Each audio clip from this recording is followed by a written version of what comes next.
Hi friends, welcome to Dhankush kitchen. ಇವತ್ತಿನ recipe ಬಂದು ಈರುಳ್ಳಿ ಪಕೋಡ. ಯಾರಾದರೂ ಮನೆಗೆ ಬಂದ ತಕ್ಷಣವೇ ಇನ್ಸ್ಟೆಂಟಾಗಿ ಈ ರೀತಿ ನೀವು ಪಕೋಡ ಮಾಡ್ಕೊಡ್ಬೋದು. ಬರೀ 5 ನಿಮಿಷ ಸಾಕು.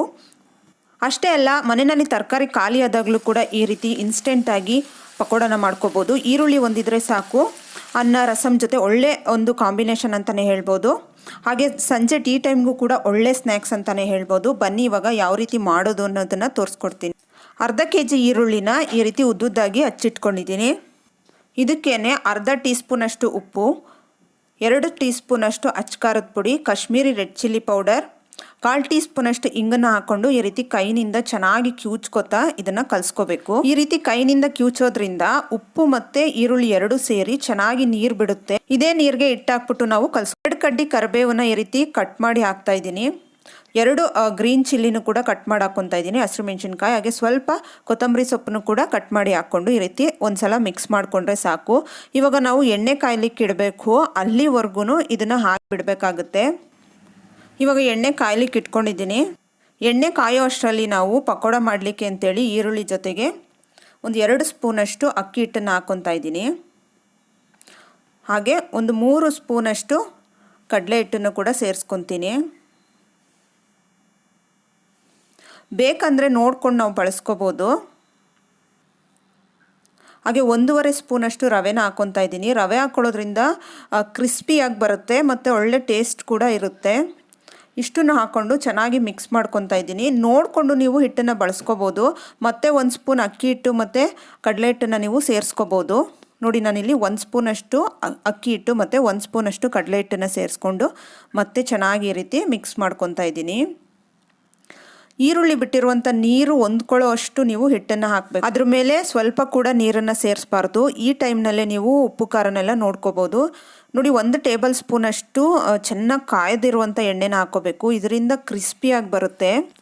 ಎಣ್ಣೆ ಚೆನ್ನಾಗಿ ಕಾದ್ಮೇಲೆ ಪಕೋಡಗಳನ್ನ ಹಾಕೋಬೇಕು. ಅದಕ್ಕೆ ಮೊದಲೇ ನೀವೇನಾದರೂ ಪಕೋಡಗಳನ್ನ ಹಾಕ್ಬಿಟ್ರೆ ಎಣ್ಣೆ ಪೂರ್ತಿ ಪಕೋಡ ಎಲ್ಲ ಸ್ಪ್ರೆಡ್ಡಾಗಿ ಎಣ್ಣೆ ಕೂಡ ಹಾಳಾಗುತ್ತೆ. ಪಕೋಡ ಎಲ್ಲ ಎಣ್ಣೆನ ಕುಡಿದು ಪಕೋಡನೂ ಚೆನ್ನಾಗಾಗೋದಿಲ್ಲ, ಮೆತ್ತಗಾಗ್ಬಿಡುತ್ತೆ. ಈ ರೀತಿ ಹಾಕಿದ ತಕ್ಷಣವೇ ಈ ರೀತಿ ಬಬಲ್ಸ್ ಬಂದು ಉಬ್ಬಿ ಬರಬೇಕು. ಹಂಗಿದ್ರೆ ಎಣ್ಣೆ ಕರೆಕ್ಟ್ ಕಾದಿದೆ ಅಂತೇಳಿ ಈ ರೀತಿ ನಿಧಾನವಾಗಿ ಉದುರಾಗಿ ಬಿಟ್ಕೋಬೇಕಾಗುತ್ತೆ.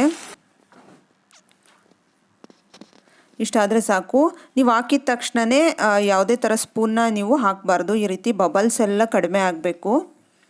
ಇದು ಬಬಲ್ಸ್ ಎಲ್ಲ ಪೂರ್ತಿ ಕಡಿಮೆ ಆದಮೇಲೆ ನೀವು ಇದನ್ನು ತಿರುವಾಕೋಬೇಕಾಗುತ್ತೆ. ನೋಡಿ, ಈ ರೀತಿ ಒಂದೊಂದೇ ತಿರುವಾಕೊಳ್ಳಿ. ನೀವು ಆದಷ್ಟು ಮೀಡಿಯಮ್ ಫ್ಲೇಮ್ನಲ್ಲಿ ಇಟ್ಕೊಂಡೇ ಮಾಡ್ಕೋಬೇಕು. ಹೈ ಫ್ಲೇಮಲ್ಲೂ ಇಡಬಾರ್ದು ಮತ್ತು ಲೋ ಫ್ಲೇಮ್ನಲ್ಲೂ ಇಡಬಾರ್ದು. ಇಷ್ಟಾದರೆ ಸಾಕು. ಇವಾಗ ಕ್ರಿಸ್ಪ್ ಆಗಿದೆಯಾ ಅಂತ ನೋಡಿಕೊಂಡು ಇದನ್ನು ತೆಗೆದುಬಿಡಿ. ನೋಡಿ ಎಷ್ಟು ಚೆನ್ನಾಗಿ ಬಂದಿದೆ ಅಂತೇಳಿ. ಹಾಗೆ ನೆಕ್ಸ್ಟ್ ಬ್ಯಾಚ್ ಕೂಡ ಹಾಕ್ಕೊತಾ ಇದ್ದೀನಿ. ನಿಮಗೆ ಫಸ್ಟ್ ಟೈಮು ಸ್ವಲ್ಪ ಕಷ್ಟ ಅನಿಸ್ಬೋದು, ಆದರೆ ಸೆಕೆಂಡ್ ಟೈಮ್ ನಿಮಗೆ ಅದೇ ಈಸಿ ಆಗುತ್ತೆ. ಇಷ್ಟಾದರೆ ಸಾಕು. ಇದನ್ನು ಕೂಡ ತೆಗೆದಿಟ್ಕೊತೀನಿ. ಈಗ ಸ್ಟವ್ ಆಫ್ ಮಾಡಿಬಿಟ್ಟು ಕೊನೆಯಲ್ಲಿ ಹೀಟ್ ಇರುತ್ತಲ್ಲ ಆಯಿಲಲ್ಲಿ, ಅದಕ್ಕೇ ಬೆಳ್ಳುಳ್ಳಿ, ಕರಿಬೇವು ಮತ್ತು ಮೆಣಸಿನ್ಕಾಯಿನ ಹಾಕ್ಕೊಂಡು ಈ ರೀತಿ ಫ್ರೈ ಮಾಡಿ ತೆಗೆದಿಟ್ಕೊತಾ ಇದ್ದೀನಿ. ಪಕೋಡ ಜೊತೆ ಈ 3 ಕಾಂಬಿನೇಷನ್ ತುಂಬಾ ಚೆನ್ನಾಗಿರುತ್ತೆ. ಇಷ್ಟಾದರೆ ಸಾಕು. ಮೆಣಸಿನ್ಕಾಯಿನ ಈ ರೀತಿ ಮಧ್ಯ ಸೀಳ್ಬಿಟ್ಟು ಹಾಕ್ಕೊಳ್ಳಿ. ಕ್ರಿಸ್ಪಿಯಾಗಿರುವಂಥ ಆನಿಯನ್ ಪಕೋಡ ರೆಡಿಯಾಗಿದೆ. ನೋಡಿ, ಇದೆಷ್ಟು ಕ್ರಿಸ್ಪಿಯಾಗಿದೆ ಅಂತೇಳಿ ನಾನು ತೋರಿಸ್ತೀನಿ. ನೋಡಿದ್ರಲ್ಲ ಎಷ್ಟು ಬೇಗ ಕೈನಲ್ಲೇ ಪುಡಿ ಆಗ್ತಾ ಇದೆ ಅಂತೇಳಿ. ಇದ್ರ ಜೊತೆಗೆ ಸಾಸ್ ಇಟ್ಕೊಂಡು ತಿಂದರೆ ಅಂತೂ ತುಂಬಾ ಚೆನ್ನಾಗಿರುತ್ತೆ. ಸಂಜೆ ಟೈಮ್ನಲ್ಲಿ ಟೀ ಕಾಫಿ ಜೊತೆಗೆ ಇದು ಒಳ್ಳೆ ಕಾಂಬಿನೇಷನ್ ಅಂತಲೇ ಹೇಳ್ಬೋದು. ನೀವು ಕೂಡ ಮನೆಯಲ್ಲಿ ಒಂದ್ಸಲ ಟ್ರೈ ಮಾಡಿ. ತುಂಬ ಅಂದರೆ ತುಂಬ ಟೇಸ್ಟಿಯಾಗಿ ಬರುತ್ತೆ. ಜಾಸ್ತಿ ಇದಕ್ಕೆ ಯಾವುದೇ ರೀತಿಯಾದಂಥ ಮಸಾಲೆಗಳನ್ನ ಹಾಕ್ಕೊಳ್ದೇನ ಈ ರೀತಿ ಸಿಂಪಲ್ಲಾಗಿ ಪಕೋಡನ ಮಾಡ್ಕೋಬೋದು. ಟೀ ಕಾಫಿ ಜೊತೆ ಅಂತೂ ಇದು ಒಳ್ಳೆ ಕಾಂಬಿನೇಷನ್ ಅಂತಲೇ ಹೇಳ್ಬೋದು. ಸೂಪರ್ ಅಂದರೆ ಸೂಪರ್ ಆಗಿರುತ್ತೆ. ಈ ರೆಸಿಪಿ ನಿಮ್ಗೆ ಇಷ್ಟ ಆಗಿದ್ರೆ ನಿಮ್ಮ ಫ್ಯಾಮಿಲಿ ಫ್ರೆಂಡ್ಸ್ ಜೊತೆ ಶೇರ್ ಮಾಡ್ಕೊಳ್ಳಿ.